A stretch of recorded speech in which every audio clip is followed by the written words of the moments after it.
Assalamualaikum warahmatullahi wabarakatuh.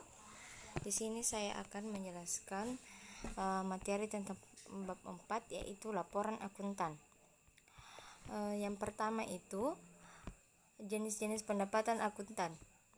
Jadi pendapatan akuntan terdapat ada empat pendapat, yaitu pendapat wajar tanpa pengecualian atau equivalent opinion. Pendapat ini disebut juga dengan unqualified opinion, clean opinion, pendapat tanpa cacat, pendapat bersih, pendapat WTP, wajar tanpa pengecualian, dan lain-lain.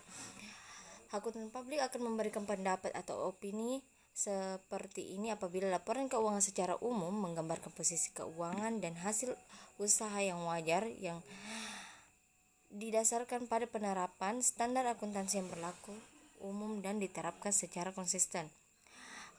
Yang kedua, pendapat wajar dengan pengecualian atau qualified opinion.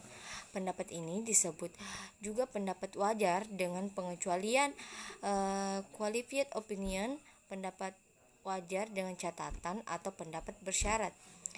Pendapat atau opini ini akan diberikan oleh akuntan publik apabila ia menilai bahwa laporan keuangan telah disajikan secara wajar, dalam arti disusun sesuai dengan standar akuntansi keuangan dilihat dari keseluruhan laporan. Namun ada hal-hal tertentu yang tidak dapat diterima oleh akuntan yang sifatnya material tetapi tidak sampai merusak kewajaran laporan keuangan secara keseluruhan. Yang ketiga, jenis yang ketiga yaitu pendapat tidak wajar atau adverse opinion. Pendapat tidak wajar disebut juga adverse opinion.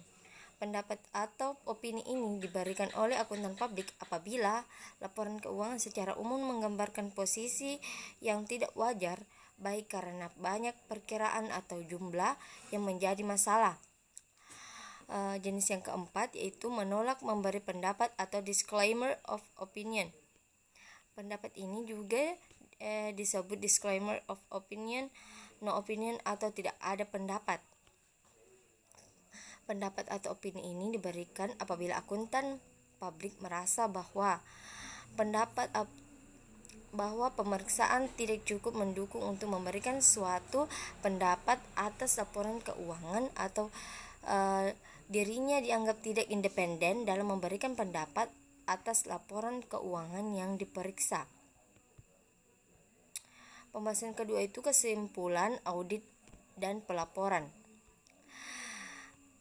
Kesimpulan audit dan pelaporan. Ada dua cara penyajian laporan audit manajemen, yaitu pertama, cara penyajian yang mengikuti arus informasi yang diperoleh dalam setiap tahap audit.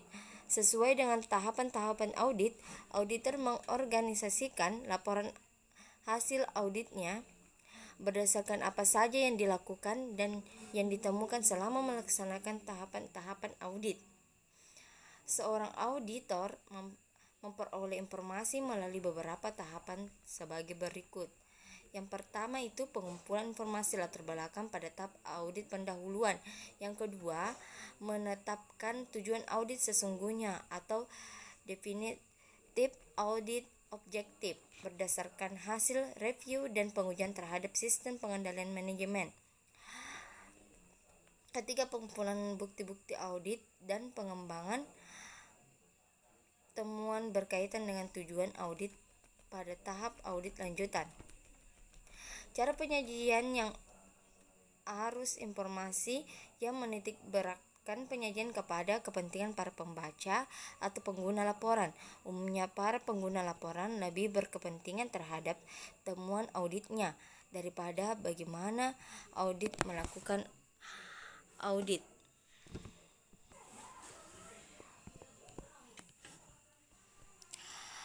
Pertimbangan auditor atas kemampuan entitas dalam mempertahankan kelangsungan hidupnya. Jadi, auditor bertanggung jawab untuk mengevaluasi apakah terdapat kesangsian besar terhadap kemampuan entitas dalam mempertahankan kelangsungan hidupnya dalam periode waktu pantas. Tidak lebih dari 1 tahun sejak tanggal laporan keuangan yang sedang diaudit. Selanjutnya, periode tersebut akan disebut dengan jangka waktu pantas.